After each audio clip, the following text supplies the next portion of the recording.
I think the two things that stand out, number one, are the proxy fight, obviously, against Starboard Value. It was 6-7 months of intense, of intense hard work with the large management team, advisors, everything else.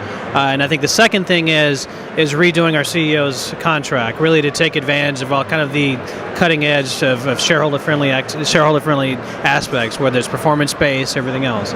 Of the two, I'd say the proxy fight probably stands out the most. Fantastic experience.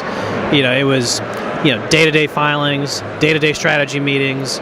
It required, honestly, for everyone on the team to dig deep, and we worked out well. I mean, you never know how it's going to work out.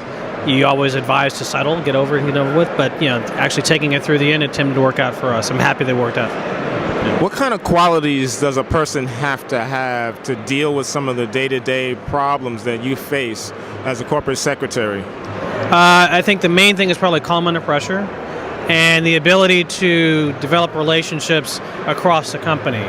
So in addition to just working with people in the legal department, but really maintaining deep and lasting relationships with human resources, investor relations, the treasury group, because without those relationships, your effectiveness is decreased substantially. And that's probably the main thing. The second thing I think is, again, calm under pressure and the ability to relate to either senior executives and other stakeholders within the business. What's the biggest challenge you see in 2013 for a company such as yours? It's really, I'd say of all the things, is making sure that companies know themselves extraordinarily well. And I think what I mean by that is having a really rigorous self-assessment from your governance practices and from your strategy, and then look at yourself as if an outsider would look at yourself. So take time and actually do a detailed, in-depth audit of what your practices are and where do you stand with best practices in corporate governance? Where do you stand in best practices from executive compensation?